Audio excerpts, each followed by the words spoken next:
Hello, everyone. Welcome to another episode of the KnobCast. Returning today is co-host Yoshi.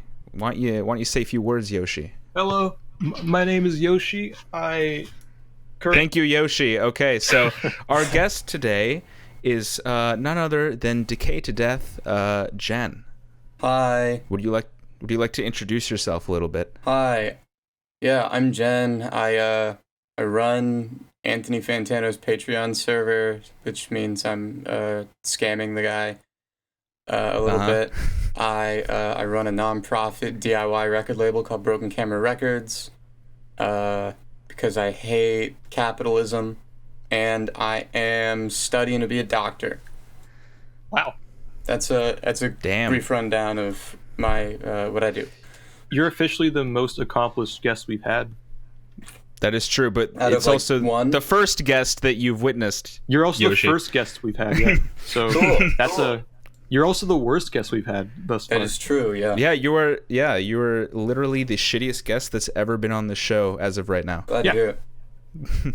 Anyways, yeah, so you have a YouTube channel, which I actually like a lot, or at least, yeah. Yeah. I had a channel. I forgot to mention that. I'm sure it'll come back at some It'll point. come back when I have my fingers get crossed. access to a decent camera, I guess, and have the free time again.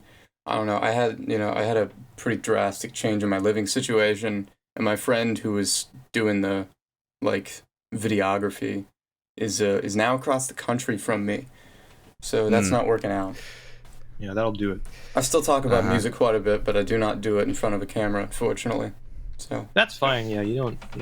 my screaming fans will have to wait. Yeah, exactly. Fair enough. Yeah, it can be taxing to talk about music to camera for an extended period of time. I'm halfway through a video where I'm trying to rank the Talking Heads albums right now. My camera ran out of battery. Oh, really? Are you gonna Yeah. keep it a secret what you think the best one is, or are you gonna spoil it? I've already spoiled it to Yoshi. I don't think I'm going to spoil it to. Actually, no. I think the Talking Heads video will be up before I post this, so I might as well just say. He goes for the obvious. He doesn't try to be Shut the fuck up, Yoshi. Oh, okay, yeah. So It's my true stories, right? true stories. It's actually yeah. That's the best one. It's actually the original demo tape of True Stories that No, I actually picked the movie True Stories as the best album. I didn't even know there was.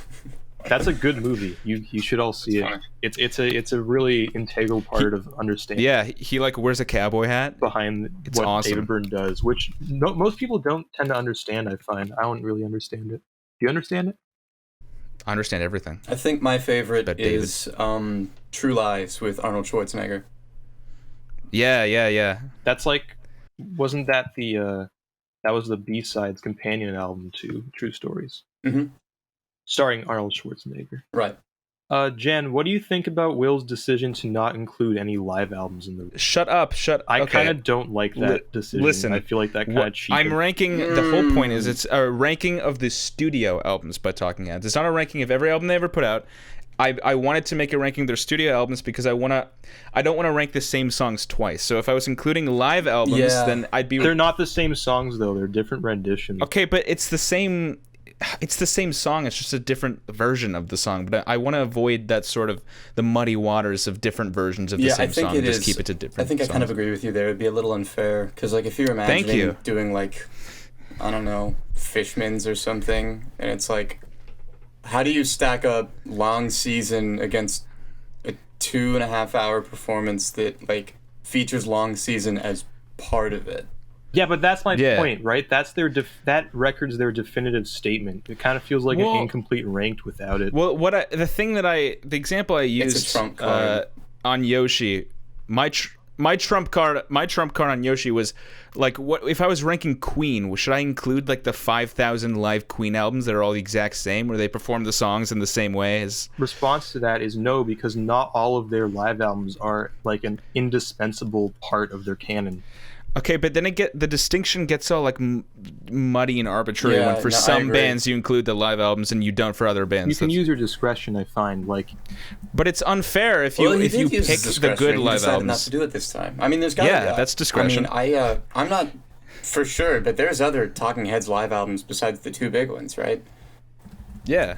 Those are the two that are canon, I would say, but the corners. The thing is, if you start only including albums based on them being good, then that's kind of unfair because like what if I didn't include all their studio albums? Like what if I didn't include like the last three Heads albums because they're not as integral as like the earlier ones? Like they're seen as like a major release in their what I'm saying. Yeah, but they're not as integral as good. I'm saying integral. There are some terrible live records out there that I still think represent what a band was doing at that point in time. But like significant to me is it's not good. I'm not saying you have to include them because they're good. I'm saying you have to include them because the picture's incomplete without them, in my opinion.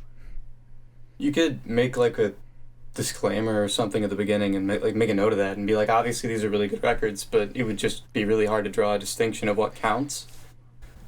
Yeah. Maybe what I can do instead is take like a photo of Yoshi's face and burn it in front of the camera. Yeah, you could do that, and then you could say, this is me acting out in jealousy because I'm not as well versed in the Talking Heads discography as Yoshi is.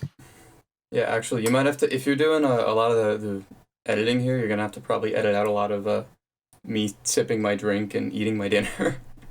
I've already had to edit the podcasts we've done before this. Cool. They're not up yet, but I've like, for example, in the first podcast that we did, Yoshi kept like doxing me. Oh yeah, that was really fun. And also our high school, and because I had to go through it and bleep it. You're a scaredy cat, and you don't want anyone to come after you. But that's what makes life fun. Enemies are what makes life worth living, right? People who infiltrate your private space. That is true. Life isn't fun unless you have like a home intruder. Unless everyone knows your social security number. You have a little fun like home intrusion. You need. George Harrison knew. Yeah, actually, I that's think what Gandhi keeps said life that. like. Is that life's not fun unless someone breaks into your house? Yeah, you need a few enemies to keep everything spicy. Who said that? Then he killed Severus Snape. Severus. No. So, did I say John McClane? I meant John McCain. Sorry. Did you confuse John McCain with John McClane? Yeah, they're kind of the same person when you think about it. I was thinking initially literally you said the Don exact McClane, same. who did American Pie. Don McClane? Oh yeah, no. Oh, that's that song, man. Oh my god, I can't hear that song anymore. It's so. It didn't need to be that long for what it is. Being honest, it's really just. It's like a 12-minute epic about nothing. About it's like 8 minutes. A plane crash. It's just about a plane crash. I mean, yeah. And like American kind values. Of about. If we're about super long songs that are trying to talk about something but accomplish nothing, I'm more about that sort of like R. Kelly. I admit. That's a pretty. I admit. That That's is a not terrible song. That didn't happen. That song didn't happen. You know very well it didn't happen. He admitted he has a big heart. He admitted that he cares too much. He admitted that he has a lot of fans. He admitted that he admitted quite a bit. I forgot all of it because it was just so much information, so much substantial information flying at me that it kind of meshed together, and I just can't remember any of it because it really floored me. Really, the depth he went into about. I have to admit that I actually never liked R. Kelly. Before that, does anybody really like R. Kelly? Or do they just okay, that's true. This is a very from a distance? You have to. One thing we have to understand: this is a very white perspective. Like there are definitely communities and demographics where they grew up with that music, but. Yeah, we don't understand. We don't have a conception of how big he was. He was the biggest thing. Yeah, and I mean that's definitely like obviously we know like I mean what Ignition Remix like. Yeah, but he also kind of an unavoidable song. It is an unavoidable song, but it also isn't that good. Like his music, I kind of prefer it to "I Believe I Can Fly," which is like the sappiest. His music is very. Did that song. His music, everyone forgets is really his masterpiece though. It is. No, that entire saga of like series of videos. How many are there? There's I think there's like 33 now. I've seen the first like there's like 3 installments. I've seen the first 2 installments, which is probably like the first 22 or 23 episodes.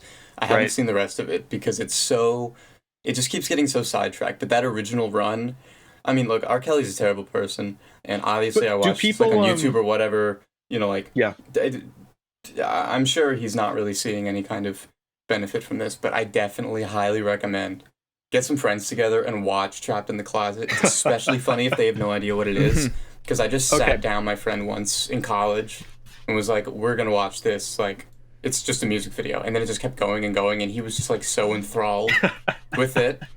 And it is like quite enthralling. It's ridiculous, but I love it. It is. It's really compelling. One thing I'll say is that what makes me really happy, it's a really happy thought, it might make you really happy, is that there is an alternate universe somewhere where people debate, kind of separate that saga into trilogies and debate over which saga was the best instead of Star Wars. Like that, the Trapped in the Closet lore exists instead of Star Wars, and people just debate for hours over.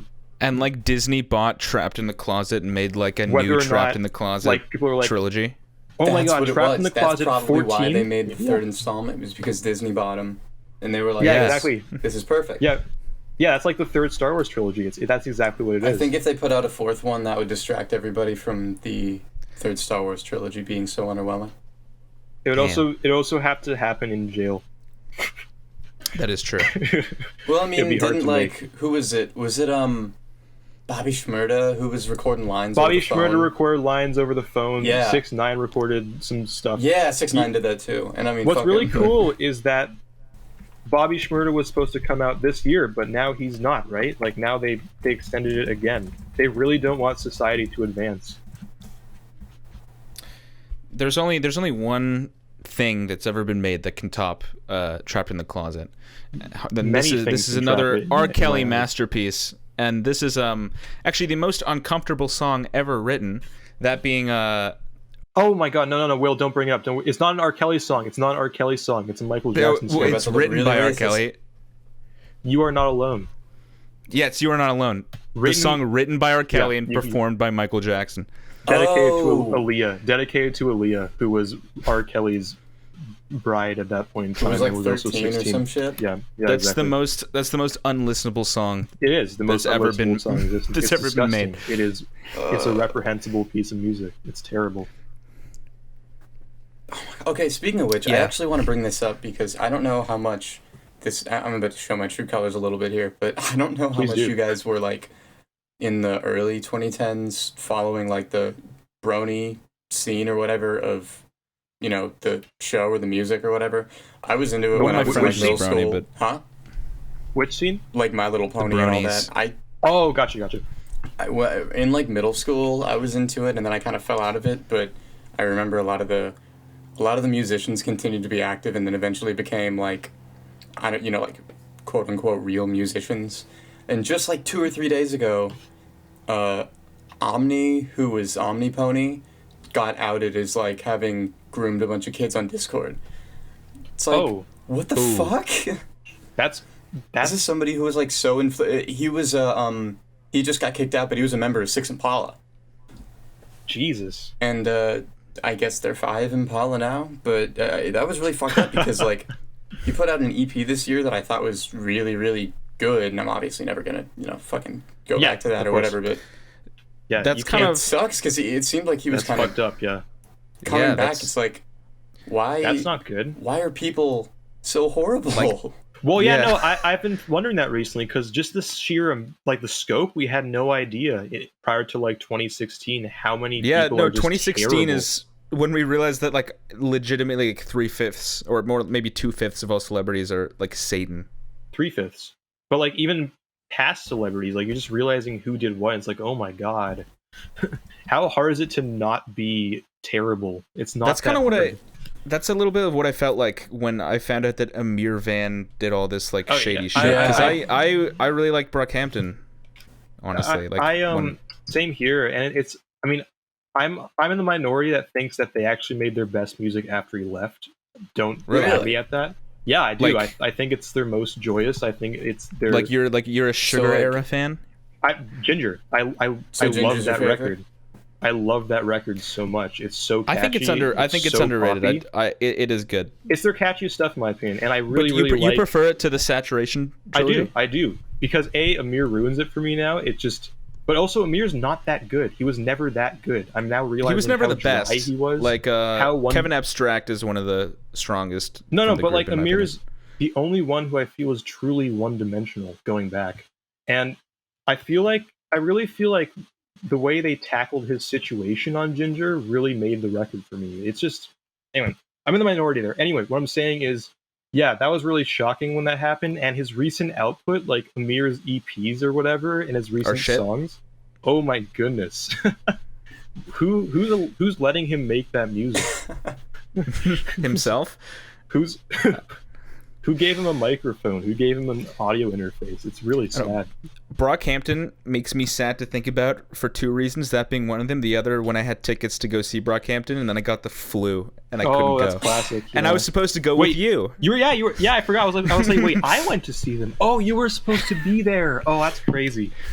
Although what makes me really sad is we missed 100 Gex. That makes me even sadder. They're actually the main reason I went. I could have seen 100 Gex and Brockhampton with my boy Yoshi, and I had to get the flu. You would have been late for that, and you would have only caught Slow Tie and Brockhampton. By the way, Slow Tie did a crappy thing too. That was... Yeah. Why can't anyone be good? Why can't I never anyone liked be him good? that much in the first place. I saw him at a Flogna and was like unimpressed. Oh boy. And so I never really like checked out his studio material, but then whenever it like came up, I just was like, why would I ever really want to listen to this? And then I heard him do like that kind of like borderline sexual harassment, that was assault, terrible. whatever on stage. That was I mean, I get show, making like... a spectacle or whatever, but it was like still really weird and fucked up. Well, how do you... Anyone who's ever been inebriated knows that's not what you do. Like, I'm sorry, but it's like, it's really creepy. And yeah, like, I don't know, with Slow Tie, I always kind of just made fun of him. Like, I listened to him because I think British rap, like, is really comedic to me. I don't know why. It's just such a funny. Yeah, I remember you kept playing British rap for me every time I would come over to your house, and like you'd laugh hysterically at it the whole time it was playing. It's so funny. It's like imagine like a really hardcore rap song. It's like, hey, I get that quid. It's just so funny to me, that idea. Welcome to Bottom Gear. I'm sorry. It's just really funny. And they say the word geezer a lot, which is just, the slang is just, yeah, they go, this is the day in the life of a geezer. I'm so sorry to our British viewers, of which I'm sure there are legions. Fuck you if you're a fan of Weezer, you geezer. That's actually like something that the streets would say. It's really funny. But I'm actually starting to like it. It's like really weird. It's like I'm starting to really appreciate it. And is it really the new scary. Britpop? It's what? Is it the new Britpop? Yeah, it's specifically the new Oasis, I would say. Yeah. Looking forward to it. Yeah, we should overtaking us. You should get on that wave. What was weird about Britpop? Like, obviously, I wasn't alive when it was like. What's weird is that it's dead. But that's what I was gonna say is, from what it seems, it was like so explosively big in Britain, but it like never really like got huge anywhere else. Well, actually, America. No, it was huge in the U.S. briefly. It was. Like, I mean, it was here, but like biggest goddamn band in the world for a period. No, well, the big thing about Britpop was that many people in America thought it was like dethroning grunge after Kurt Cobain died. That's what it was supposed to do. And then what really strikes me about Britpop is it's like one of the genres from that time where there's been no attempts to revive it. There's no Britpop revival that I've seen. There's so many like Nirvana copies. There's even been trip hop revival, but there's no Britpop revival. I kind of want to see it just to see what it would look like, but I also don't because I don't really like Britpop. Yeah, I mean, like the only Britpop artists that I can think of that I'm like that are still putting stuff out are like Teenage Fan Club, I guess. Like, yeah, Oasis called it quits. Blur put out an album, but a couple of years ago, but it's not really a Britpop record. It's more like a really sad boy, moody. Could you argue that Gorillaz is Britpop? No, I mean, no, not really. No, it's they're more. They don't have that weird faux Beatles influence. What even? what is Britpop? It's just That's a good question. It has, British pop from like, the I know what it mid-90s? is. I know what it is. It has its own sound, but what Late is 90s? it? I mean, I don't know. You're right that honestly. it's got like a sunshine pop revival kind of thing. Like they took the 60s Yeah. and made it 90s. in Yeah, a it sense. is. It is. That's what it is. But it's like, anyway, I'm really confused as to why there's been no revival of it. There's been a revival of every other genre next to crunkcore in existence, but like, yeah, there's been no. It's odd.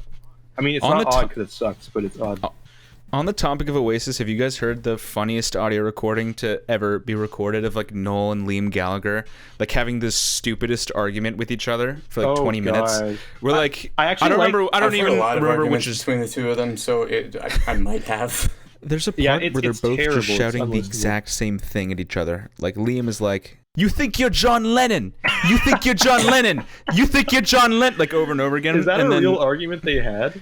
Yeah, I think. And then Noel's just like, "It's about the music, okay? Music, God. music." And then music, meanwhile they're making music. Wonderwall and Champagne Supernova.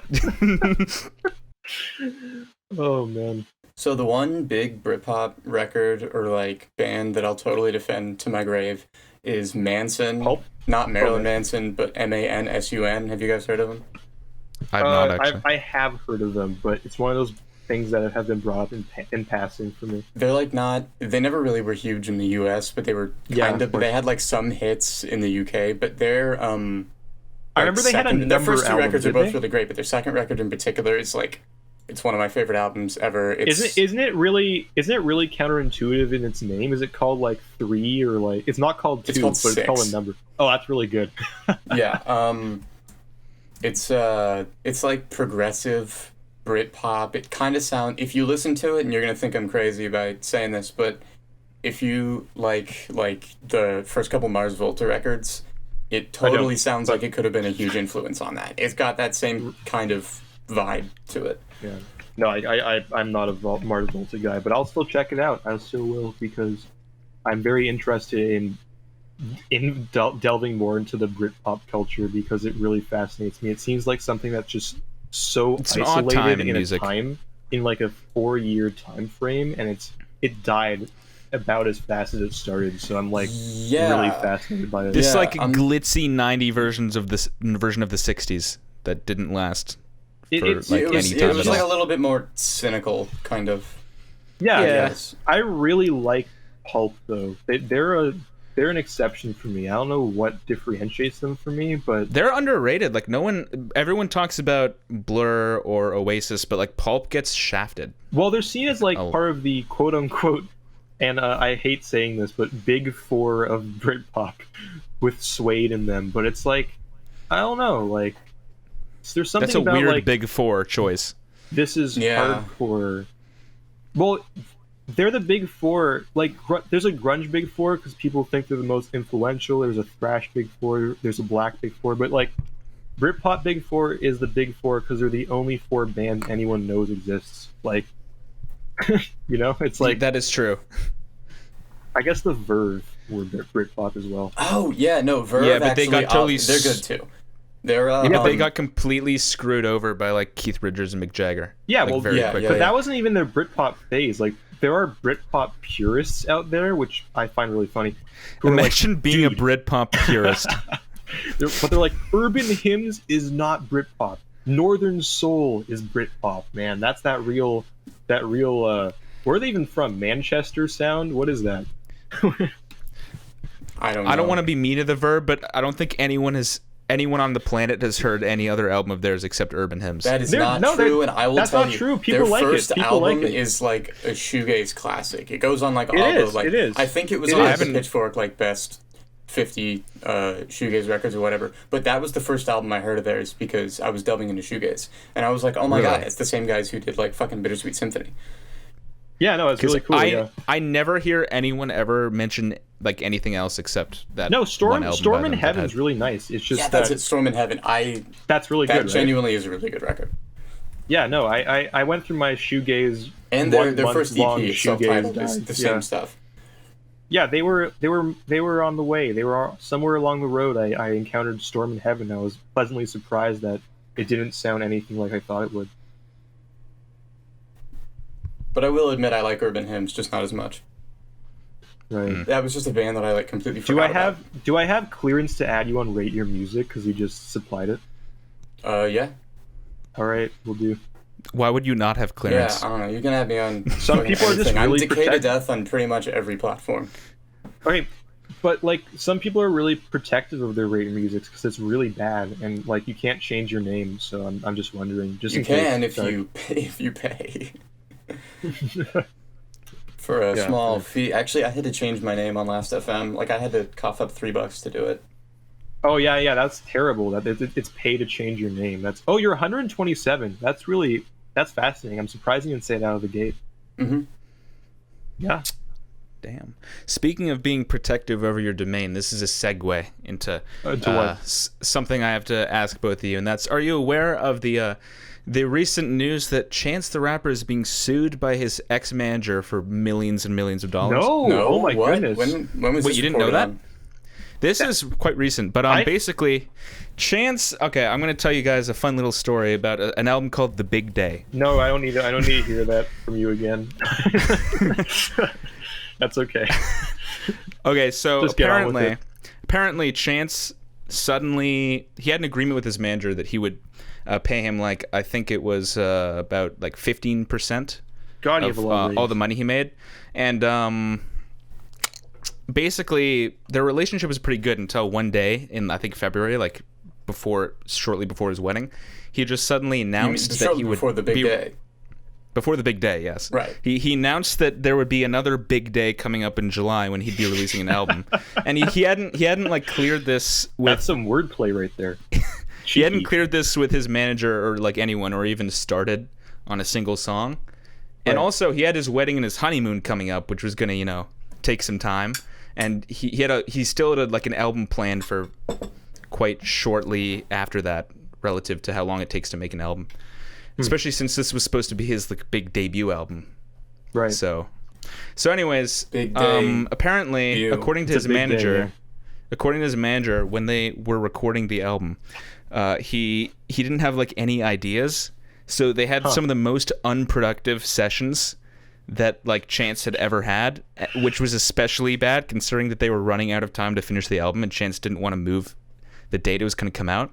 My God. So an explanation behind why the album sounds the way it does is apparently he just started like improving like random stuff. That's most of what the lyrics are. I got that impression from it. I'm sorry. I that's a really cool anecdote, but I got that impression from it. Also, you know what I really want? Because that's actually kind of fascinating. Sorry, I actually kind of understated how fascinating that anecdote was. I want someone to write one of those 33 1/3 books about the big day. I really want that. People need to start writing those about records that are close to them in a different regard than I heard this when I was 14 and it changed my life. Like kind of like in a way where it's like, dude, the big day. We all remember where we were. The big day changed me. No, yeah, you're right. I remember exactly what happened when it dropped. What's funny? I remember I shared it in a bunch of servers, and I was like, "Yo, new Chance," and that was like the last positive thing anybody said about it. Right? Yeah, exactly. The funniest. I was washing my hands and I checked my phone and it was on Apple Music. I was like, "Oh, he did it. Never gonna hear it, probably." I didn't really care at that point about Chance, but then you cared once you heard it. Then I cared once I heard it. The worst part, which I'm embarrassed about, that Yoshi knows, is I heard one song off of it. Oh yeah, and I thought it was okay. Like I didn't even hate it. Like it was one of the better songs off the album. And I actually went a while not being aware of how bad the album was until I think like the next day or something like that. I was hanging out with Yoshi and I mentioned the album to him, and he told me that it was the worst album that had come out the year so far. And I was like, nah, man, that was like a point? What year was that? 2019. Oh wow, it's already it's oh my God, we're entering 2020. Wow, that's like ancient history by now. Wow. Yeah. Although there's been like. Anyways, I remember you played Hot Shower for me, and I had an epiphany at that moment. Yeah. About, to be honest, about the like. I got more muscles than Superman's trainer. Real rare, like Super Saiyan manga. Great bar. But the I actually have warmed up meant to it to a say bit more. Saturn switched up the pattern, got me higher than a ladder. I've warmed up to that record a bit more because of the other stuff that I realized came out that year. Like, we got Hollywood's Bleeding by Post Malone. You think that's worse than The Big Day? Yes, and Motivational Really? Music for the Syncopated Soul by Corey Wong. And Lost Tapes. Like, we got some bad stuff since then, so I'm not really... And I actually really enjoy listening to music that's that unapologetically bad in such a weird, offbeat way. But to be fair, like, Post Malone never gave us anything as good as "Hey there, lovely sister, won't you come home to your mister? I've got plans to hug and kiss you. I've got plans to hug and hug you and hug But there's you." a part there where he goes, no, there's not. That's the different song where he does the weird MC Ride impression. But that's the song where, yeah. That song sounds like a reject from the Tarzan soundtrack. That's what I like about it. I think the favorite song off The Big Day has to be the one about getting a bag. The best one is the title track where he goes, Fuck it.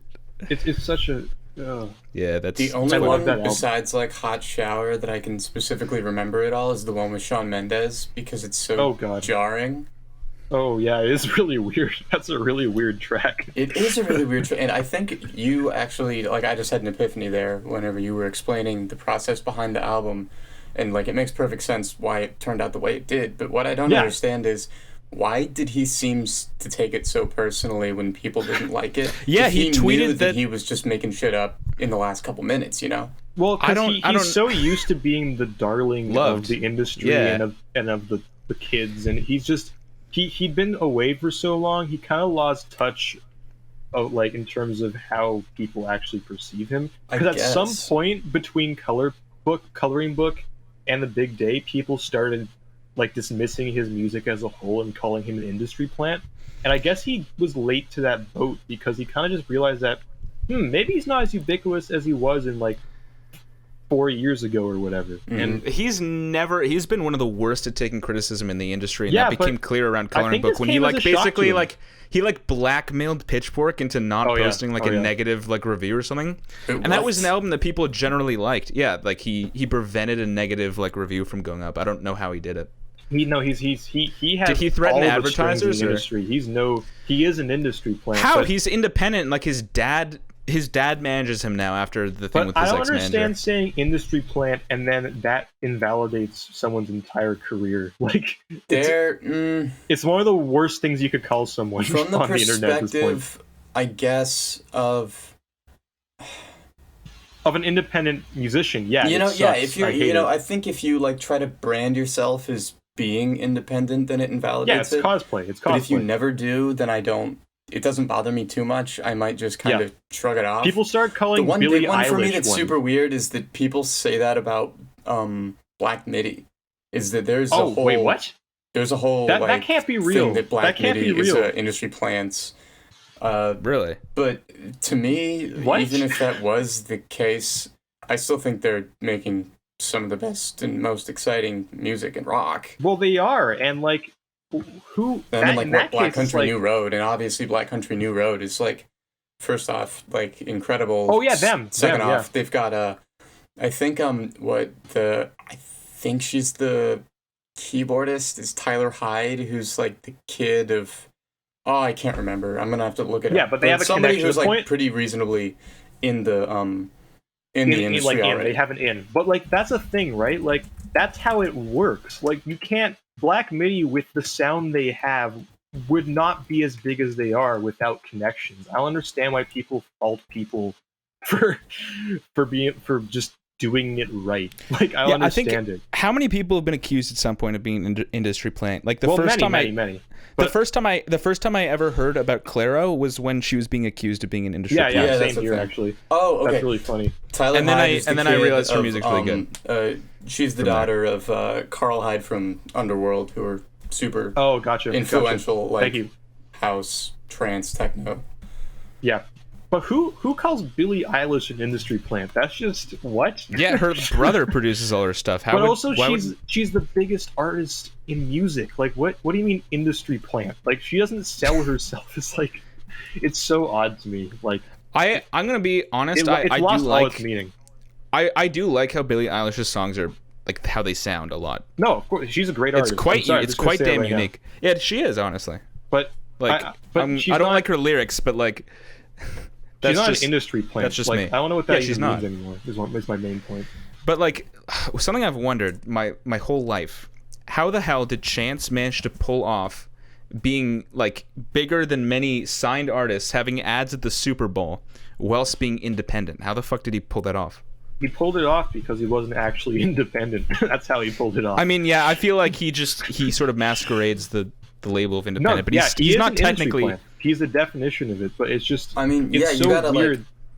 You hear I mean, have you heard like his 10-day tape? Yeah. Yeah. He even talks about like having connections as far back as that, like, because he had like I can't remember who exactly it was, but he like on prom night he talks about how he like skipped prom night so that he could go to some big show, and it's like, how do you have that far back? Because 10-day was recorded while he was like suspended from high school for 10 days. Yeah, no, I don't understand it. So, you know, there's something going on there. Yeah, not that he it used like to bothers me that much. It's just like he's like one of the most connected people in the world, and he still managed to fuck it up at this stage to make the game, the big day. Which is but like crazy. he used to show drive. Like I honestly like Acid Rap and Coloring Book. No, I do too. Yeah, I was. I mean, Coloring Book a little less so, but I mean, I was all over Acid Rap like when it came out. That was my shit. I think Acid Rap is one of the worst mixed rap records of the modern era, but I'm in the minority there, and it is a really good project. And I don't know, just something about. I don't know. I just don't know. It's something about the way people just switched up on him, and he didn't see it somehow. Like, he didn't see the criticism.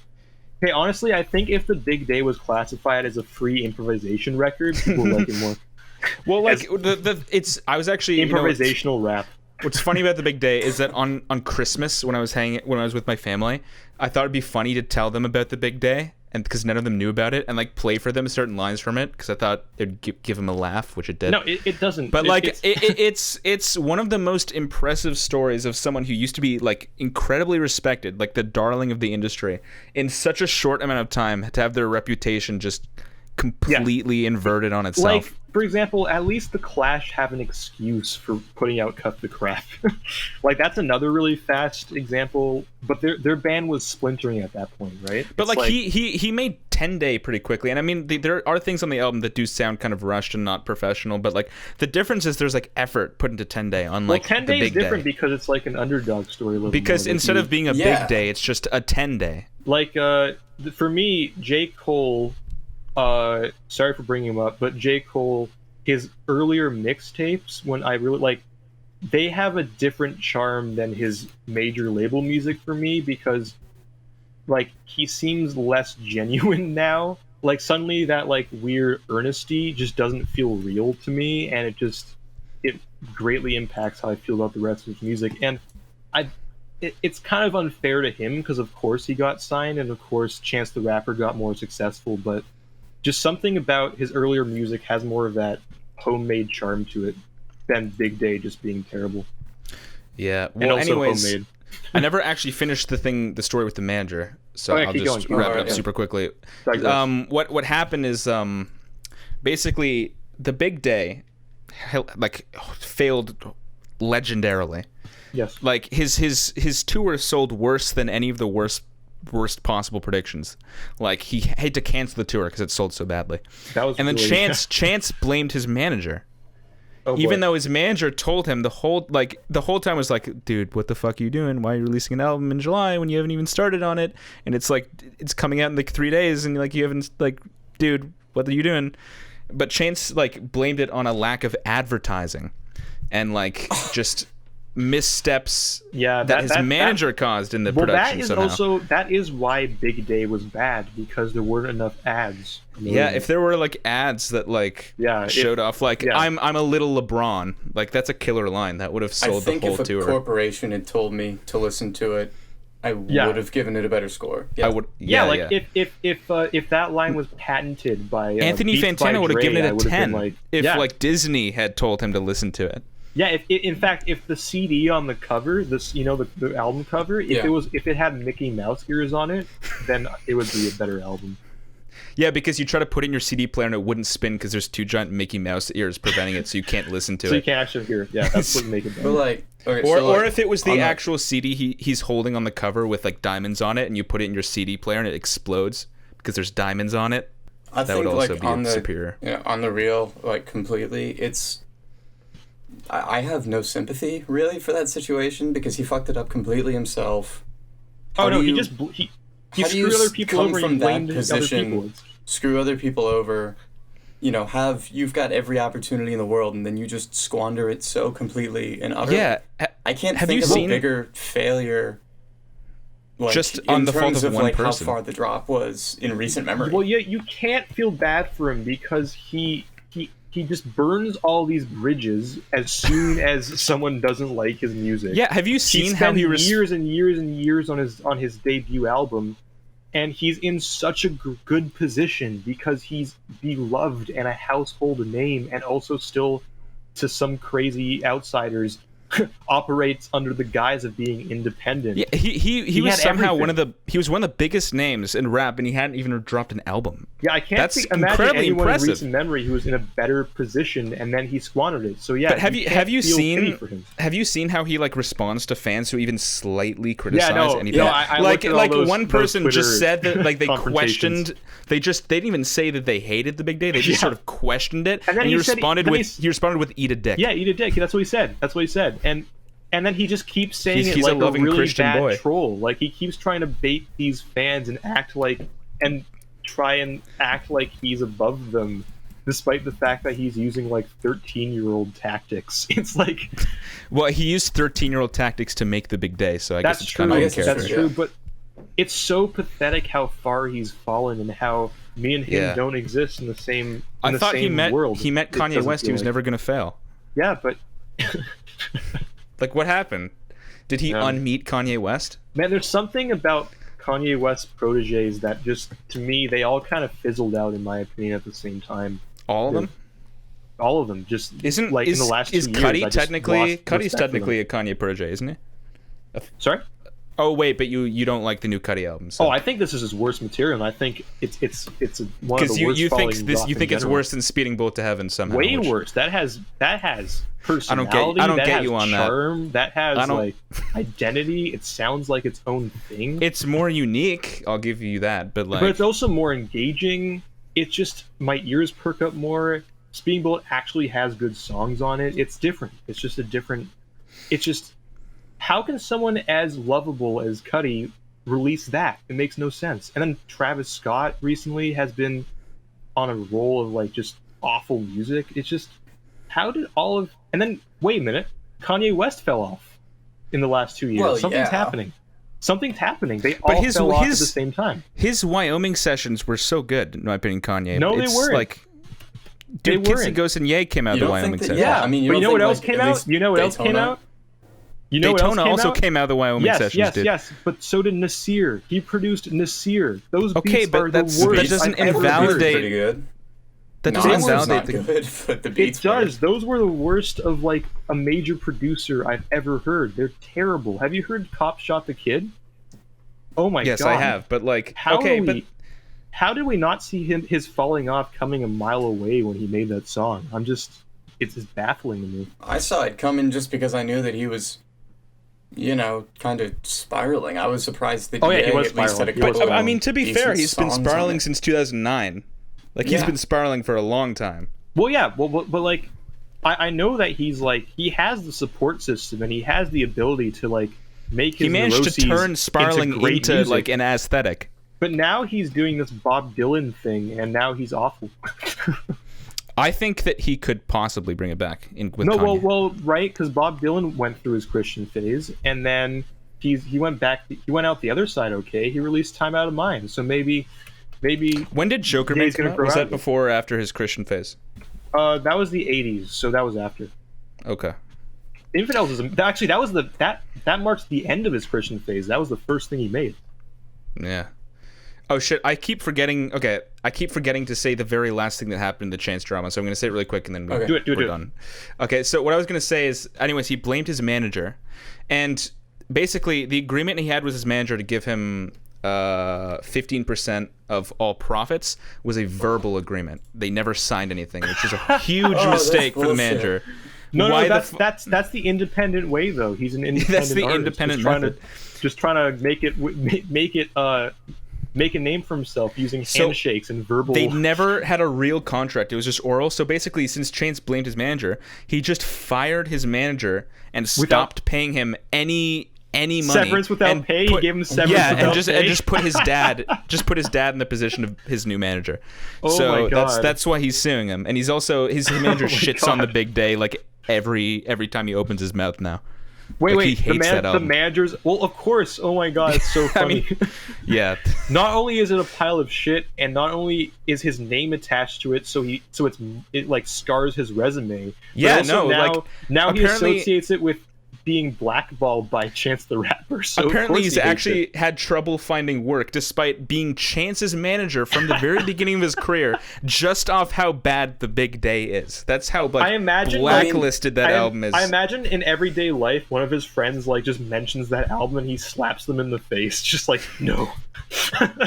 No, you know the hand completely. That's terrible. You know the hand on the album cover? He gets his hand ready like that, and then he slaps his friend's face with it. Yeah, I'll give you a big perfect form. Yeah, exactly. That's a good one-liner. I gotta use that.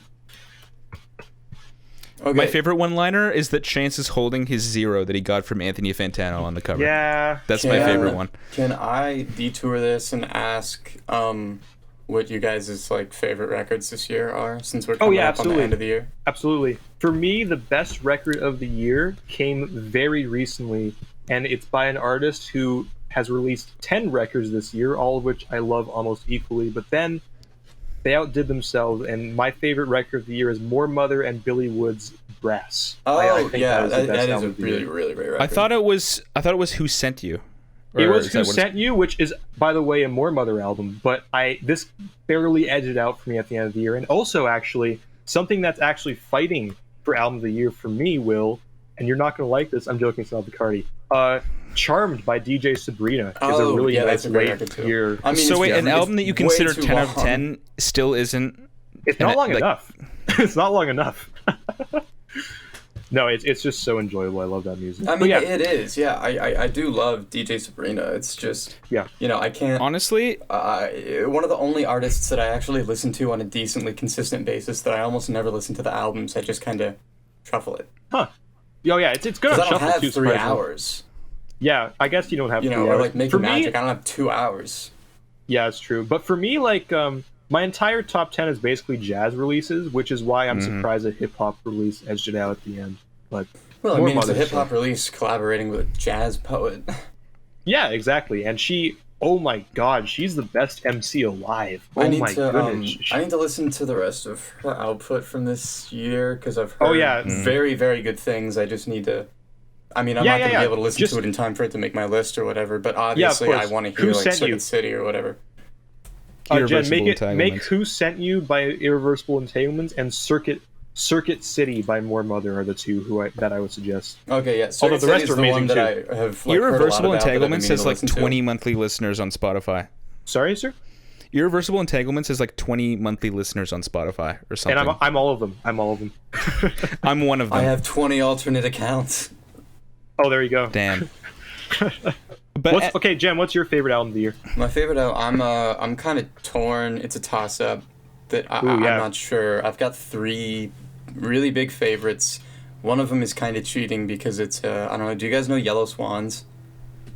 No. They're they stopped in like 2010. They're super I guess they're a really prolific and interesting noise duo. Oh, sweet. Okay. Who were their last album, which is like their most popular, is Going Places. But if you pre-ordered Going Places back in, like, if you were the first, like, I don't know how many pre-orders, you would get a bonus disc that came with 4 more tracks. It was like a compilation kind of other stuff from that session. And they just this year finally, like, threw that disc on Bandcamp. That is one of my, like, top 3. It's called Being There. It's 4 tracks that are like 15-20 minutes each. It's like life-affirming music. I genuinely can't recommend it enough. Okay, so in that case, if that counts, then my album of the year, because there's been so many beautiful archival releases this year, in my opinion, mine is Live in Avignon, France, 1989 by Horace Tapscott. That kills, man. That record Can I say kills. some of my highlights from the year? Oh, well, Jen wasn't finished, were you? No, yeah, I have two others that one of them is Loops of Infinity, a rave love letter by DJ Metatron, which is an alias of the Tron Prince. That's like, God, it's like 90 minutes, but it doesn't feel like 90 minutes. It's so good. I would counter with Sabrina doesn't feel like 3 hours. I mean, I guess you could say that, but... Yeah, no, of course. It is 3 hours. So I don't know. I think the issue for me is the Sabrina tracks are all really long and the album's long, whereas like the Tron Prince release is like, I think it's like 30 tracks for 90 minutes and none of them are over like 2 or 3 minutes. Oh yeah, that's it. That's it's a lot more digestible, I feel like, but it also just has so many beautiful avenues of sound that just I get lost in it. I really do. And the other one is Kashiwa Daisuke Program Music 3. That only came out like last week, but I was looking forward to it for a while. And late year. It's fucking incredible. I keep recommending it to everybody. It's if you guys aren't familiar with his work, it's like a modern classical with like glitch and like some industrial techno kind of stuff thrown in. Oh yeah. It's I think streaming is a bonus track, but it's really just one 50-minute piece.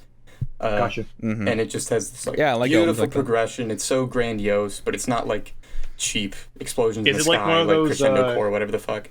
Is it minimalist? No, I would say kind of the opposite. Like it starts kind of minimalist and then it follows up and builds itself. It develops. I mean, I would say very effectively. And then there's a lot of twists and turns that I don't want to spoil because there's some really of course. Like stuff that like everybody I recommended to, and even when I first heard it, it's like, whoa, where the fuck did that come from? You know, like, it's just a really, I think it's a really fun first listen, and then it's just a really, really brilliant listen after that. I love Program Music 3? Yes. Thank you. There's three like I Roman numerals. Oh, Roman. Okay. There's a record that actually it sounds like a record that is also tied for my favorite this year. That actually sounds very similar to that. I think you really enjoy. Kind of moves in a bunch of different directions at once and starts out kind of minimalist but develops. Unfiltered by Taishan Sori. I really recommend. It's jazzier, but it has a very similar kind of classical leaning, and it's absolutely beautiful. It's around the same length, and it just where did that come from, right? It's like some of the directions the group goes in, and it's improvised, but some of the direction the group goes in is just fantastic, you know. There's just like a flash outside my window. What the hell was that? Things that you're absolutely calling out, Can you drop me a link to the? Did you? I did not for those three, but I will. Yeah, I'll send mine as well. There's like legitimately just a super bright flash that came through my window. Oh, there's not a thunderstorm. What the? I guess they found you, huh? It looks like it's your. I'm just gonna silently like be removed from society as you guys are talking about your favorite album. Yeah, that's fine. That's fine. We that's like a nice horror movie premise. Can I say the albums I like now? You mentioned before I get like. Yeah, please do. Okay, so honestly, it's a huge toss up, but like some outliers are like one album that actually was introduced to me by Yoshi is Carmen Desire by Actress. Yeah, which is like basically this like I forgot there was ambient music, and that like I really like it, so especially enjoyable. the song Save. Oh yeah, like the songs with Sampha, right? The songs with Sampha are so beautiful.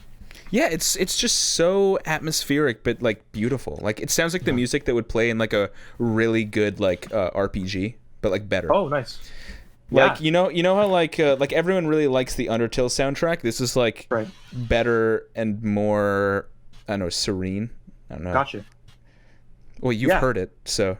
Yeah, no, I know. But like, I like your summation of it. Thank you. I think obviously though, album of the year has to be Eminem, Music to be Murdered by Extended Edition. Side B. Yeah, so Yoshi I had to loves make that sure album that you were too. specifying that because we couldn't forget all those great tracks. Oh yeah, Side A also came out this year, didn't it? Yeah, It did, yeah. it No, came we out on were the blessed same this year. day We were as, blessed Wow, by the he's rap really been on gods. a roll recently. Man, the rap god Murder really and blessed music. us. Okay, I really appreciate the direction Eminem's going in, because the more he releases music, the less relevant he's going to become, and he's erasing himself. He's committing self-destruct on his career, which I'm really thankful for. Look, I can't say I like anything Eminem's made for a long ass time. I don't think I hate him as much as you do, though. As much No, as you don't. I don't like him, but like Jesus, you I hate Jesus. hate him. I hate him because I loved him. That's why I hate him. You know? I liked him. I never loved him. I can't Yeah. say. No, but I feel like certain things I see you complain about with him, even though like I get it, and I'm not an Eminem stan by any means. I feel like we give passes to like other rappers for things that we like make what? fun of Eminem for. Because I already gave an Eminem- example. Like we give Kanye a pass on like the bleached asshole lyrics, Okay, but we make pass. Give me a sec. yeah. Eminem. Okay, Eminem's humor is not bleached asshole edgy though. It's I want to kill my mom. I want to kill the kids in Columbine. I'm That's gonna kill my XXX girlfriend. edgy. But it's like the detail he goes into. It's like the difference between saying something really edgy and kind of kind of morbid in passing, and just making an entire song about it. Like it's just Yeah, but on his early records, even though again I'm not necessarily like a huge Eminem stan, but I can appreciate that his early records, like I think that they still work. They were more creative. Work. Like Some of the that's tracks sort of like work. he plays like a Some sort of of the like tracks work. over the top character, and Yeah. they're supposed to be like silly and like funny albums. So like they're they entertaining. didn't necessarily age amazingly, but I think they're enjoyable. Like They're I don't- entertaining.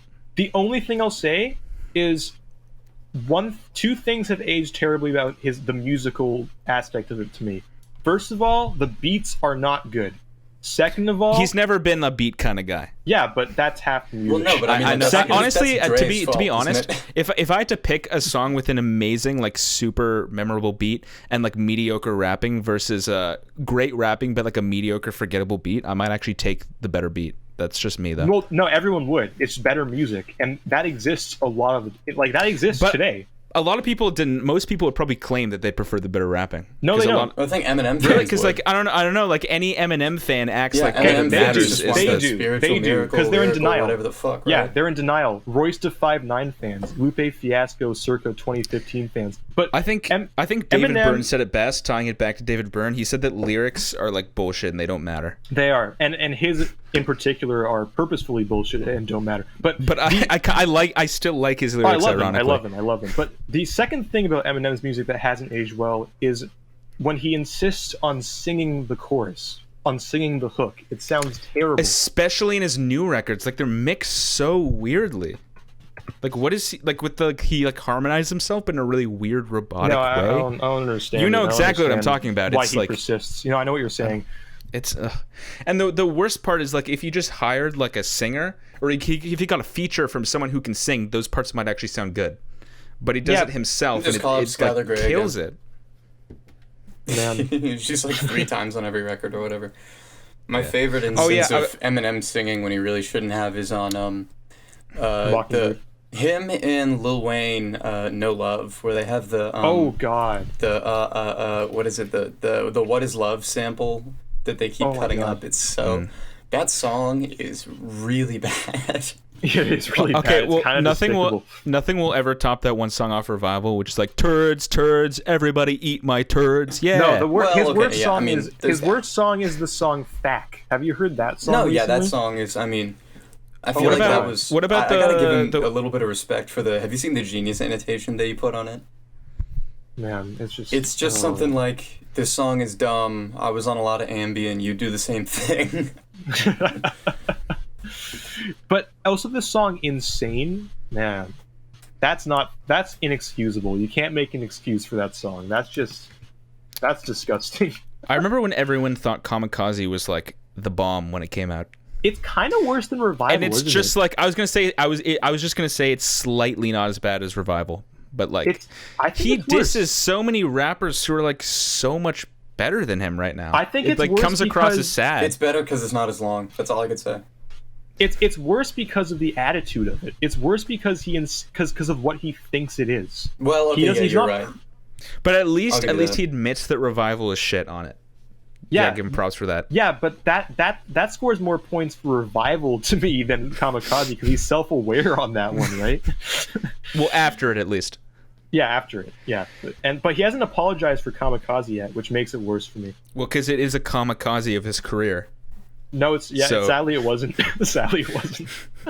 Actually, if anything, it helped his career. Actually. Yeah, it did. So it really. Did you guys see that kickoff freestyle thing he did?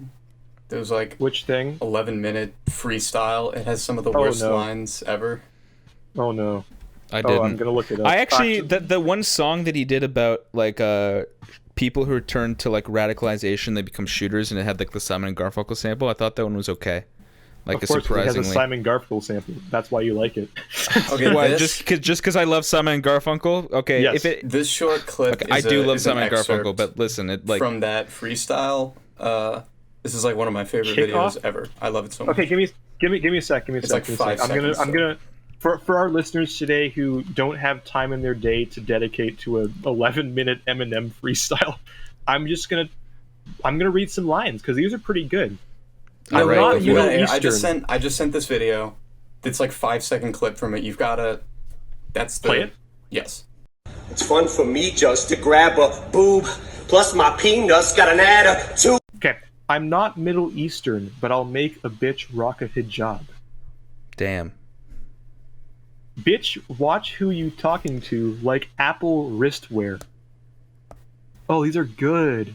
But again, those are obviously bad. But like, there are other rappers who have like really bad bars that I feel like we, But meaning nobody me has and like you, entire songs. tend to full like of them. excuse in like.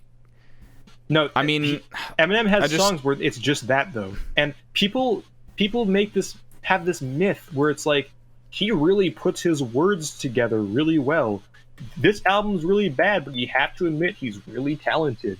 It's like, you know, you can only go so far with orange door hinge. Well, the You thing know? about Eminem is his only metric for what constitutes good lyrics is like, is If they there rhyme clever really well wordplay? internally. Is there clever wordplay, and does it rhyme cool? But like, His if you wordplay isn't if you clever look at anymore, like I'm someone sorry. like Kendrick, like what makes his lyrics good is they're poetic and there's like an interesting deep meaning behind them. Well, Not actually, just that he what goes makes like, Kendrick's lyrics good are that they're good lyrics. yeah, but can you imagine if Kendrick was like, how much $1 cost because you're the Okay. boss and I own DOS. You're gonna pay the cost. Kendrick Lamar does have some lines, though. He does have some lines. Is he the one that said, "I'm shitting on everyone right now"? Give me a sec. Give me a sec. Everybody eat my turds. There's a few where he says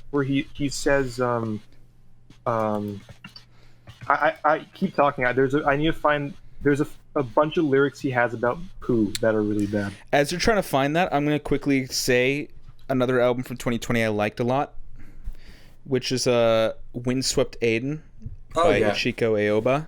Oh, I mean, absolutely, great absolutely. record, yeah. Yeah, it's Fantastic. It's not my glad favorite of that- hers, but I mean, I like it a lot. It's Yeah, still, it's not I my- think, a it's highlight not of my- the year. It's not my favorite of hers, but I'm really glad she's gaining a wider audience because of it, and I'm really glad that now that her albums aren't just one hue or one color, people are like, wow, people can identify with it more. I feel. Yeah, no, I mean, I always kind of thought it was cute that she did that, and my favorites are, you know, the monochrome ones or whatever. Yeah, like, Yeah, absolutely. I think QP is probably my QP. favorite, but Yeah, QP, fantastic. or like any The of the songs live are all albums just, that like- came out of those eras, like the Gift one from earlier this year is so good. Oh yeah. But No, yeah, I'm. But like the new one's really good. At the hall, right? threw it Yeah. on They're and just I was- super like well. I was like, oh, is this made Enya or and, whatever? like, But- memorable. Yeah, I know. Is it Enya or whatever? I know that like some fan bases resent when an artist releases a record that may not be their best, but gets them a wider audience because they're hipsters and they don't want to encounter people who listen to the artist in everyday life. But I'm really grateful. I'm really grateful that this garnered her a wider audience because You just Yeah, reminded me of so many people in high school. Yep. I think you're thinking of the exact same person that I am. Yep. Well, actually, just a group of people. To me, that But was yeah. kind of what happened when Anthony got a hold of Daughters. because Yeah. Daughters, like, for at least like 2 years before that, were like one of my favorite bands, and I was like so excited for the new album, and I listened to it when it leaked, and I pushed it on all my friends, and nobody bothered to listen to it, and then Anthony gave it a 10, and then everybody was talking about it. I was exactly. like, come on. That's why they have a career. Yeah, what for But me no, was it's actually like, I came around on it because I was like, well, now I think they were able to make that comeback and sustain largely because of that and because of the wider attention, and I'm really glad for that ultimately. Yeah, exactly. The only thing that annoys me is when I say the Doubters are one of my favorite bands, because they still are, and people are like, oh, Fantano Drone or whatever. Yeah, Like, exactly. Man, I saw them before they were, before Fantano. Yeah, look at me. No, no, I agree. But because people unfairly name things, like dub things Fantano core, right? That is true. Like, and it gets really annoying. Isn't it the same thing if you like Swans or Death Grips? Yeah, exactly. But even like artists he liked briefly, like for example, this year someone was like, "You only like More Mother because he liked the noise record she made with jewelry or whatever." Like, that's really annoying. Like, it's possible to like an artist that he reviewed positively before he reviewed it. It is. I will be fair.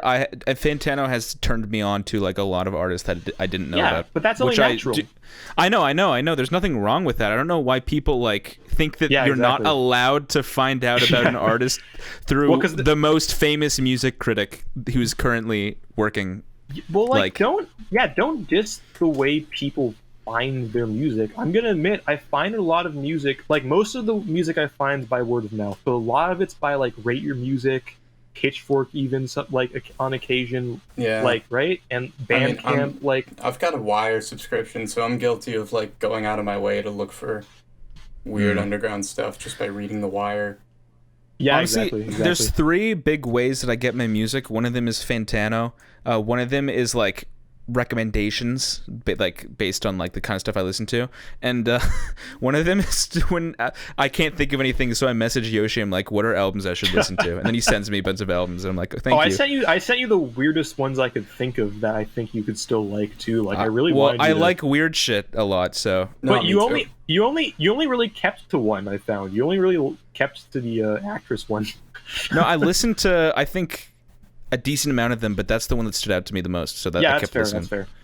Yeah, I'm not necessarily gonna like love all of them. No, I sent you ones that some of the ones I sent you, I was like, I'm surprised if he likes this. No one I know likes this. This is kind of bad, but I still like it anyway. Kind of music. Well, I didn't listen to all of them, so. Okay, there you go. Let me see if I can find which ones I sent you. City of God. Somewhere in our PM, but we have a very, very long PM. So it's not too long. It's mostly just you going, "Hey, when are we going to do the podcast?" and me ignoring you for a day, and then you going, "Hey, you ignore me for a day," and then me going, "Oh yeah, let's do it this weekend." And then you being like, "I can't do it this weekend. You're gonna have to do it alone." Yeah. And me not being clued into really any of this until the last second. Well, because there was supposed to be a different guest, and because originally this was scheduled for an hour and a half earlier. But yeah, it was that's my that's my fault. Because of a certain person. Yeah, it's me. Oh yeah, I sent it had to be pushed back last minute, and I couldn't get a hold of the original guest, so that's why I messaged you like 5 minutes before. So like, do you want to come just on now? The backup. Yeah, well, I was actually planning on putting you on next week, but you got moved up. He's just telling you that. Wow. No, so I can prove it because I was already messaging you asking if you wanted to be on the podcast before this. Will, I'm sending you the albums again because there's the last one I really want you to hear. Well, didn't it start with the ones that you thought were really good at first, and then as it went, it got more into like... No, those are the ones I wanted you to hear the most, but those were the weirdest ones I thought you wouldn't like. And then I wanted you to hear the ones that I thought you would like. Oh, the top ones were the ones you thought I wouldn't like? No, I thought that you'd be really... It would be out of character. Oh, okay, anyway. They're the least accessible. Dude, I have like no genre preference. Like, I listen to everything. No, please listen to the first 2, though. I really want I already did. I started from the top. People saying and they have no genre preference and they listen to everything, I immediately will jump to like, well, okay. Do you really listen to everything? With exceptions. Do you like Broken Side and Crunkcore? Yeah, do you verifiably, like, Do you like Nazi? All right, well that's Nazi nitpicking. Okay, grindcore? I don't literally listen to everything. I just mean I don't typically tend to have genres I don't like. That last record I'm gonna recommend to all our viewers. It is called Mos Dub. It is the rapper Mos Def, but someone found a bunch of dub songs and remixed Black on Both Sides to like. That sounds awesome. He's rapping on like Desmond Decker songs, and it sounds better than any of his music. Mos Dub. I think it's by a producer named Max Tannen or something like that. But yeah, I can't. It's so enjoyable, and it's probably my favorite remix album. It's just so good. Check it out. I will check it. I'll finish going down that list. Start at the bottom. But honestly, is there a really like good way to just find a recent album that's sort of making waves? Because I hate to say it, but Bandcamp and Rate Your Music and like Rate Your Music is the easiest way. I think whenever you think of making waves, like in the circles that you're probably thinking of with regards to making waves, it's just check the recent charts on Rate Your Music. Yeah, and they have exactly. Like I sometimes just look up like the 2020 jazz chart to make sure there's nothing I missed. like that album Eons by Neptunian Maximalism, or whatever, that I wasn't the craziest about. I found through Rate Your Music because so you weren't that into that one either. I wasn't big on it. I found it to be just really more spectacle than substance. Okay, no, I agree with you completely. To me, it was like people were hyping it up as this huge like blend of a bunch of genres, and it was like so what's the word, like I don't know, like transcendental or whatever. And they were like, it's so like complex and crazy. Like someone compared it to jazz release since... Someone compared it to At the Mountains of Madness by Electric Masada. Oh my god! And I was like, it's just because the cover looks similar. That's why I was like excited to listen to it, and I was like, this is just like a drone metal record with a saxophone. Sometimes it is. It's like it operates under like the pretense of being quote unquote Zool, like magma style music. No, yeah, really, I didn't get that at all from it. Yeah, I didn't get this weird polymath record that everyone hyped it up to be. Like, it had so many genre tags. It was like, this is post-genre and post-jazz and post-music. And then I was just like, this just sounds like an identity. Like, this just sounds like black metal or drone metal with an identity crisis. Yeah, this is just a really long drone metal record, and they have a sax player. Like, I was so disappointed because...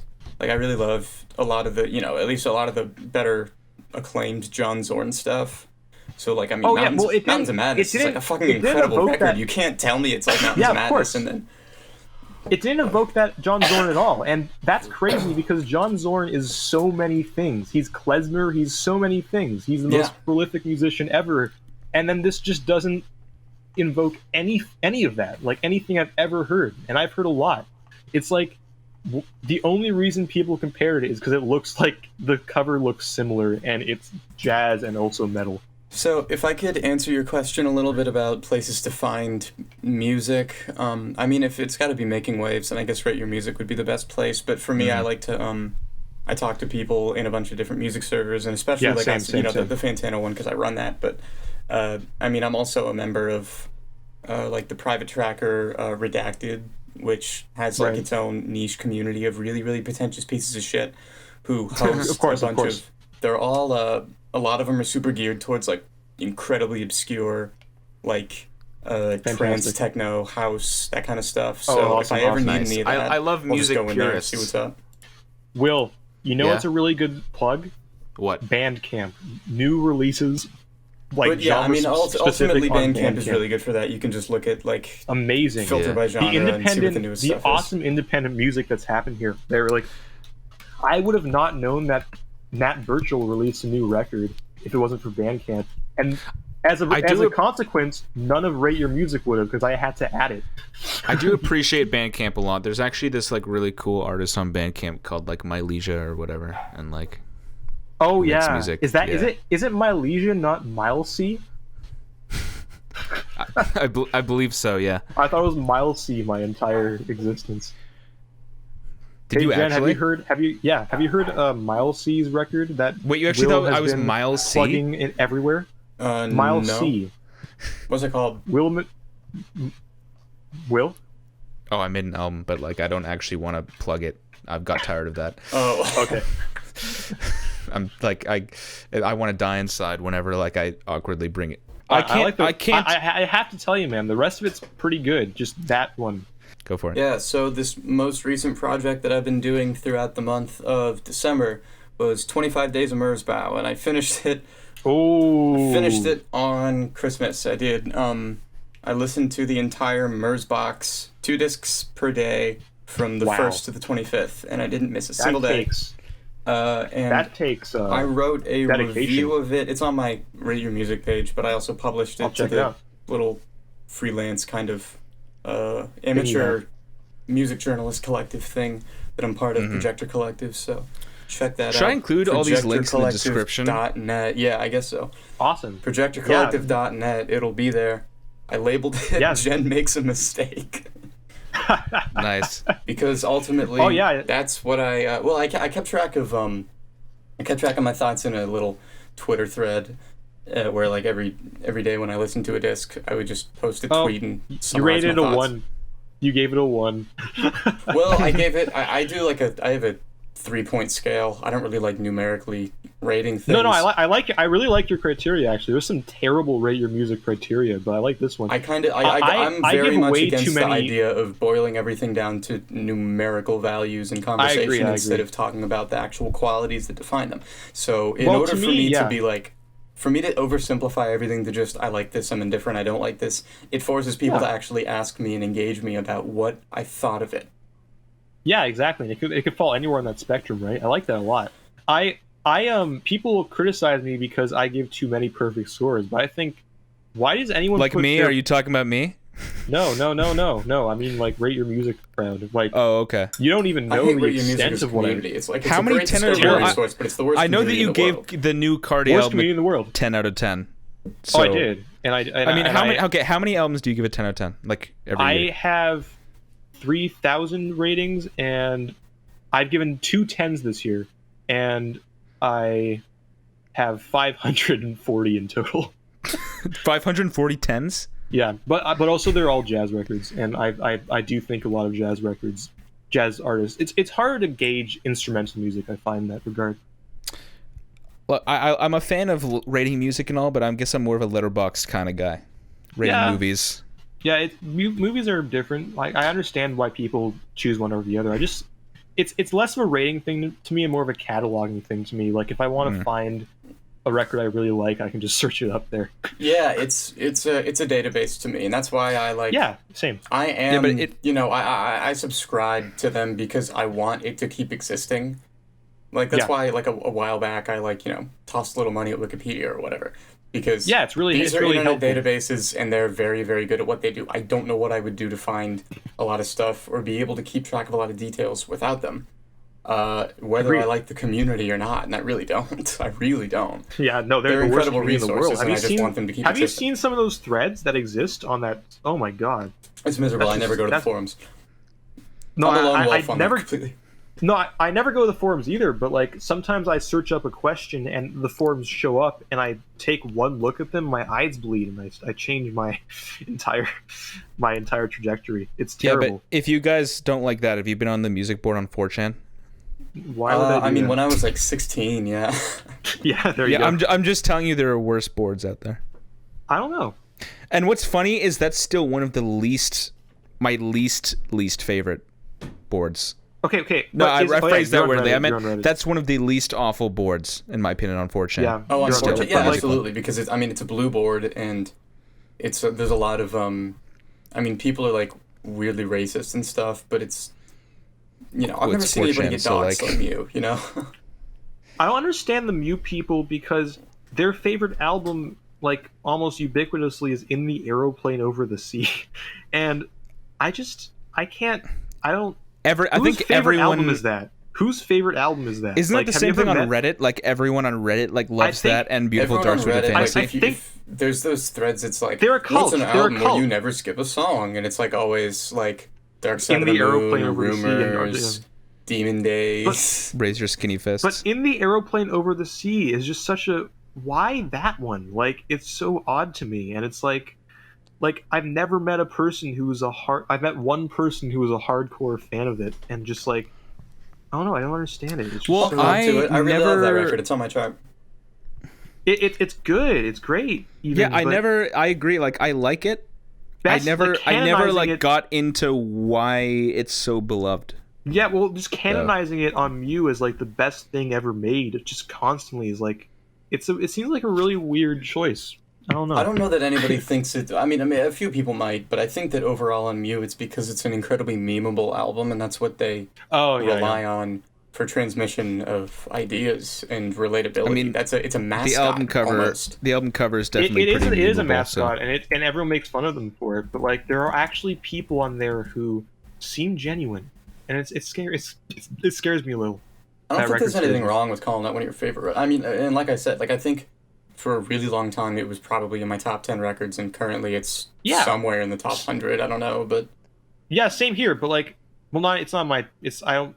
I've it's grown off me. But but like, favorite. Like it's just very like so many people in the same community favorite. It just confuses me. It's not. There's nothing wrong with it. It's just like, it feels off. It feels like they're planning something against society. I think I took it out with this last update, but I mean theoretically it should be there. Yeah. I feel like top the 100 music chart scene in goes. general has been a lot more fun and bustling this year than like the letterboxd movie scene, because nothing came out this year in terms of Well, Oh, yeah. nothing did come out this nothing. year. I This don't is my really. favorite- I don't bother with movies. I'll fully admit that. I have a Letterboxd account, but it's a joke. Like I've Mine only is too, rated mine is one too. movie on it. What movie? It's Never Get Tired, the Bond the Music Industry story.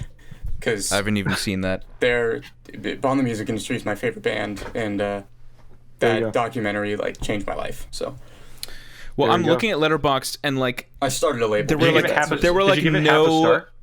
You know what's kind of nice though? One benefit is there's been basically no superhero movies this year. Yeah. For Oh, that's once. pretty cool. Except for Wonder that Woman. one. Wonder Woman 1984 just came Why out. does Apparently, I've anyone heard horrible. expect- Like I've heard it's not But only like a it's- bad movie, but it's like racist too. Yeah, but why did anyone go see it? Like, what's your expectations for that movie? Wonder Woman. had what the is anyone's worst- expectation for the DCEU? It's No, been but- nothing but- but shit, except for Wonder Joker. Woman- But even Wonder Joker's not Woman that great. had It's like the okay. worst third act plot twist I've seen in a long time. The first and it Wonder Woman. Yeah, and it has. Yeah, the that plot movie's twist not where- good. The plot twist where that random guy in the boardroom is the villain all along. But Yeah, also, no, it is like a guy that you see like once, and then like he was the baddie. Yeah, all along. but, Like- but also she's like the main person's like a terrible like IDF like awful defender, like has terrible politics, like, and is just a nutcase. Like, I don't know why anyone would see that movie. I'm sorry. I mean, like, there just are barely any. Like, I would argue that Joker is like a good. I don't think it's a masterpiece like a lot of people say, but I'd say it's a good movie. And like, other than that, like, I can't think of anything I like in of the DC movies. Joker has that one scene I really like where Murray. Murray, he says, "You're awful, Murray," and he says, "What do you get? We when live you in a mix society." Society. Yeah. That's like really I good love scene. that they threw in the society right at the climax. I was waiting Yeah, they for it waited the whole for the time, and when it climax, like happened, the it was very so climax. satisfying. It was so good. It felt like my entire like 3 months leading up to seeing that movie, like that was the logical climax, and it was just so couldn't have been more gratifying. And oh my god, Did I ever tell you what outfit I went to see that movie in? why? I dressed. Me and my friends dressed up like a bunch of insults to go see that movie. Oh, We wore like the most like stupid looking like all black clothes. We acted super edgy the whole time. Cause like Yeah. that's the incel movie. It was, Why'd or he at least leave? wasn't it? Did he? Oh shit! He did you did. lose him? Did his Wi-Fi just go out or something? Must have. That would be bad because he's recording his own audio. Huh? Okay. Oh, he's typing. Yeah. Drum roll, please. This happened the first time too. Wow, great. Okay, so Well, do you want to keep going for a bit? I don't know. Should we wrap it up somehow? Or? Yeah, let's generally wrap it up. He could have just waited like 5 more minutes. Wow. Yoshi is actually the worst co-host in the history of any podcast ever.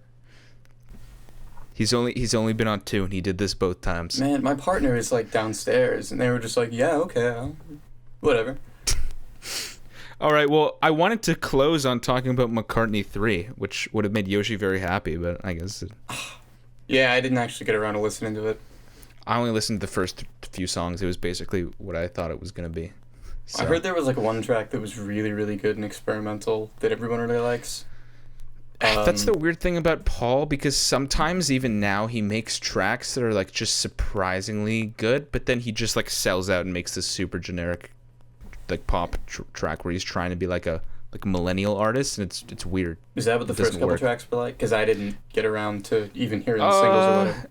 They kind of were more just like traditional sort of folk rock sounding songs, which didn't really do it for me that much, but like they weren't Fi You. So other than that. Fi You. Come on, baby, now. Let me look at you. Talking about yourself. Trying to crack. No, wait, what is it? I don't even remember. I don't know. I only know the melody, not the words, but just the fact I that it's just called wanna Fo You is just so know how funny. you feel. And the thumbnail to the video always gets me too. So hard and real. You make me wanna go out and steal. Yeah, that was a weird choice of song and music video to have like a little kid singing it. Mm-hmm. And the For You. For you. Well, anyways, maybe why don't we just close on talking about how shit 2020's been? Okay. Very unique topic. 2020 actually has been quite a good year for me in particular, but you know, on the whole, I know a lot of people are having a really rough time. See, to me, it's like 2020 is worse for a lot of people who are, you know, getting unemployed and stuff. But anybody in a position of privilege is not experiencing anything significantly worse. And really, it's just the way that the broken system and how fucked up capitalism on the overall is. It's just way less hidden now, I think, than ever. It's not like anything significant has changed. It's just that the virus made it so that it was a lot harder to hide how broken everything is. And so I'm just hoping, I think anybody who hasn't been spurred into thinking that way or like radicalized by this year is I'm baffled by anybody who doesn't think that way, I guess. I think a lot of people are trying to push the whole like 2020 sucks, but next year is going to be the same thing, and now that we all know what it's like, everything's going to continue being that way. Nothing's different. It's just more obvious. You don't hate the year, you hate capitalism. Yeah, I don't hate the year itself, 2020, but I do hate, at least for me, the things that have happened in 2020, because it's been such a boring shit year, because I've just been inside doing like nothing essentially. And I understand it could be worse. Like, at least I'm not one of the people who like isn't able to afford living. Like, there are a lot of people who are completely financially screwed right now, or people that got the virus and are in, like, their health is in jeopardy. Mm-hmm. So obviously I'm thankful that that didn't happen to me, and I'm also thankful that I'm not in the United States, because things are much worse down there. They're not good up here in Canada either, but in the US, I mean, what freaks me out is that, like, I'm not going to say that the United States is close to, like, I don't want to call it a civil war, but like conflict. I don't want to say they're close to that, because they're not there yet.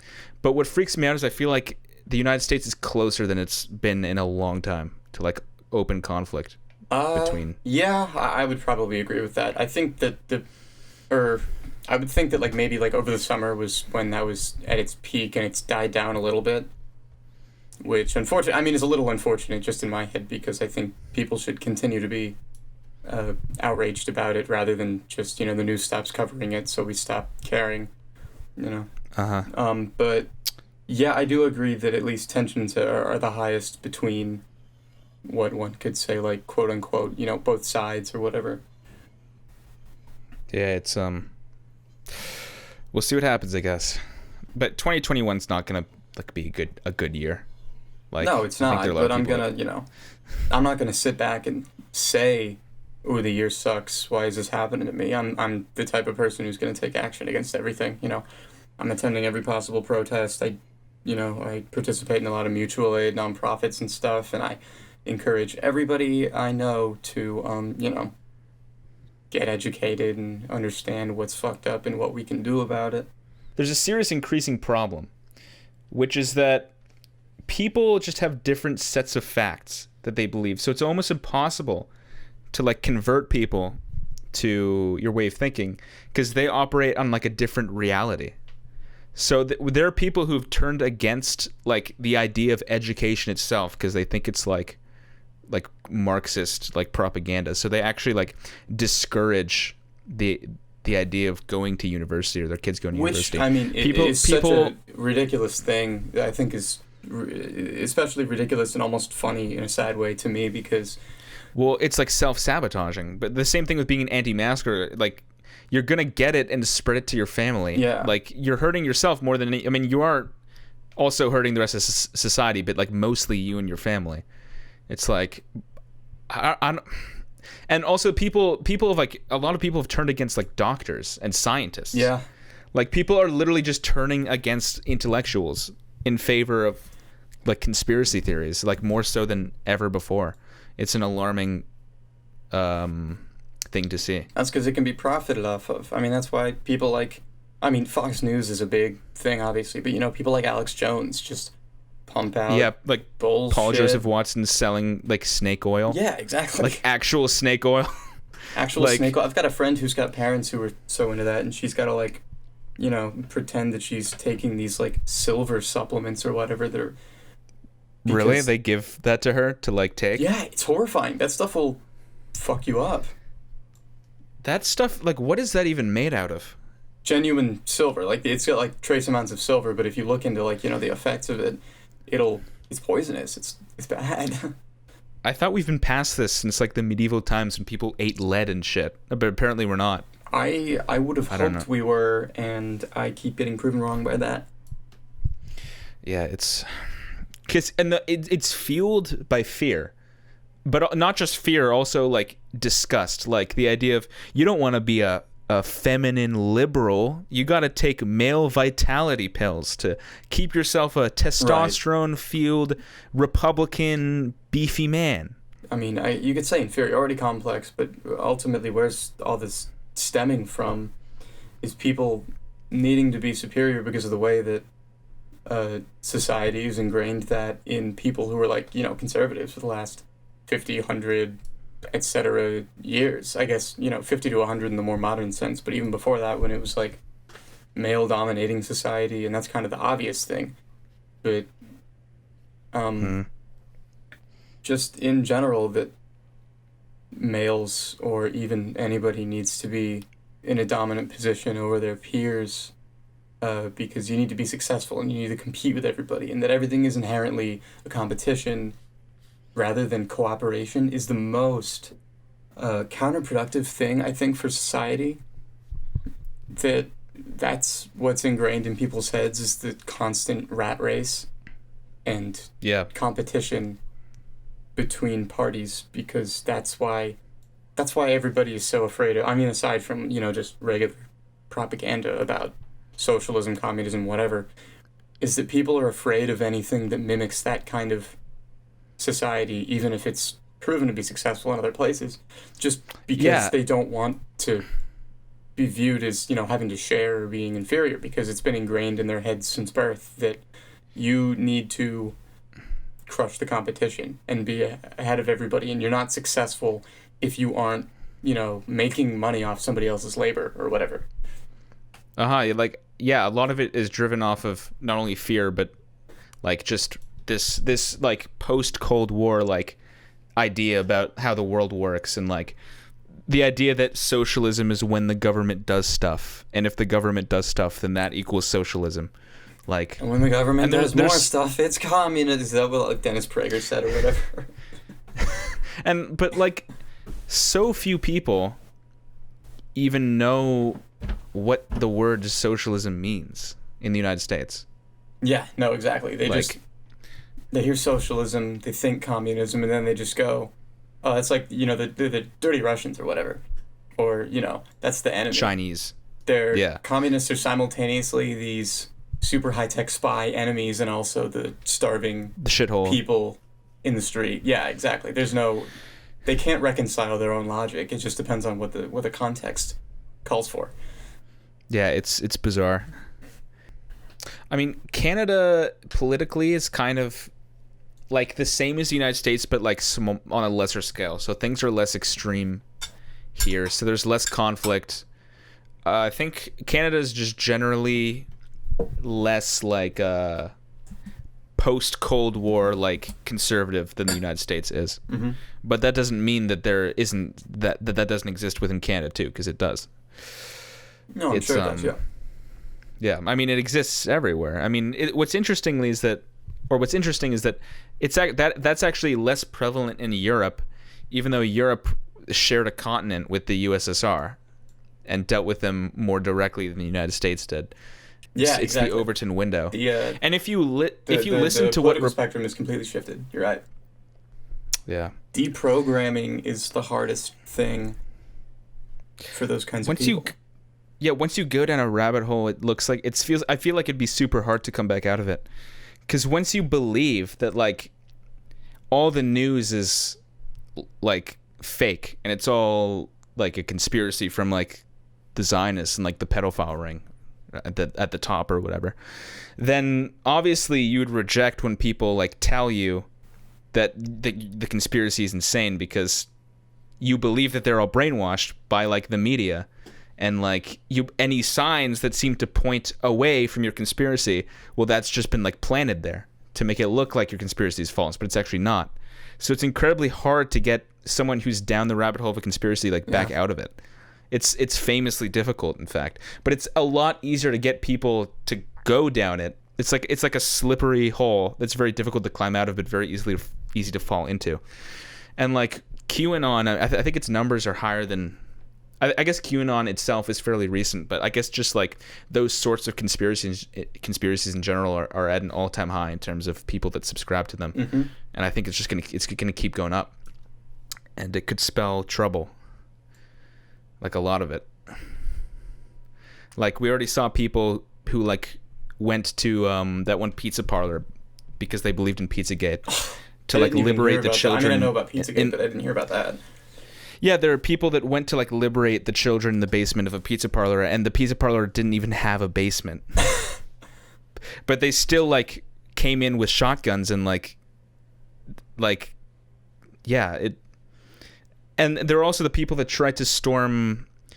I don't remember what state. I think it was Michigan, or was it Minnesota? People stormed like a government building, and they had plans to take like the mayor hostage or something. Did you hear about that? I didn't. No. This was what, Pizzagate or whatever? No, this was more recent. This was a COVID thing. Oh, like no, I did hear about protesting. that. That's right. It was all the anti-maskers, right? Yeah, they like lockdown stormed a restrictions. government building and occupied it. Mm-hmm. Yeah, it's.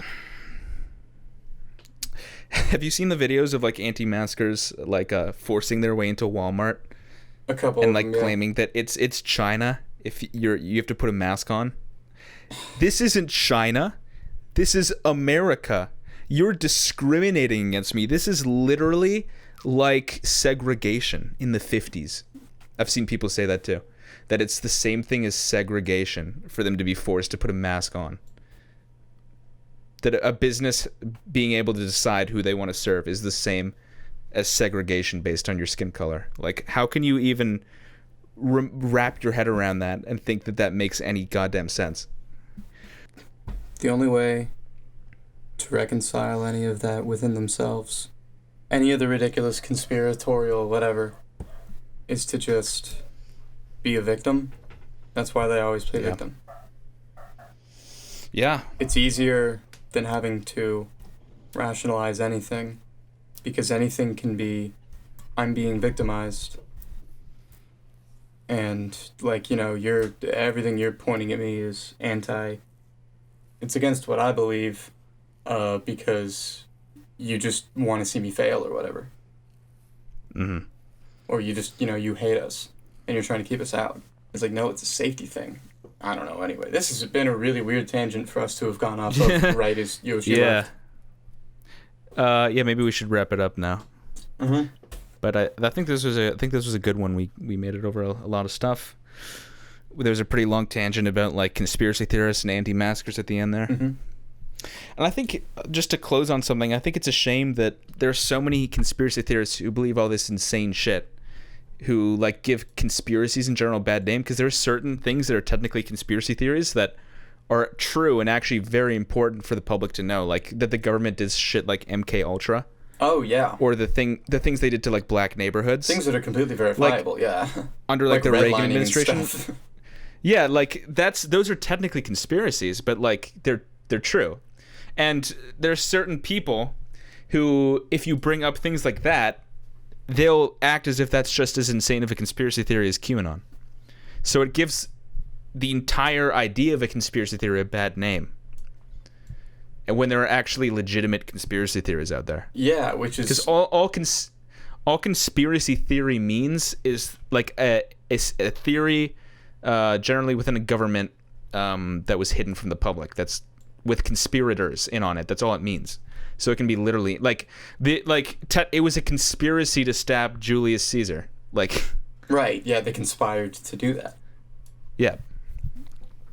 And I think that's kind of along the same lines as how the public perception of what anarchy is the opposite of what it really is, which is kind of the hardest for me as like an anarchist to try to be taken seriously by anybody.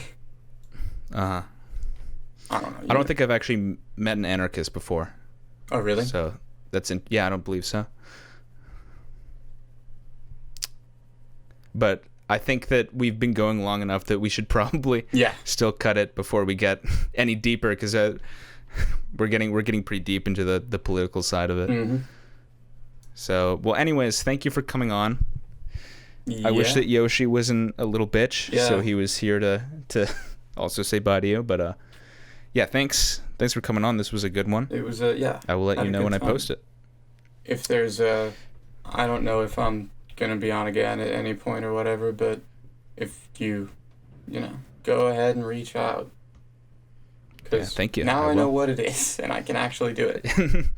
Okay, well, anyways, all right, thanks for coming on. Yeah, ciao. bye.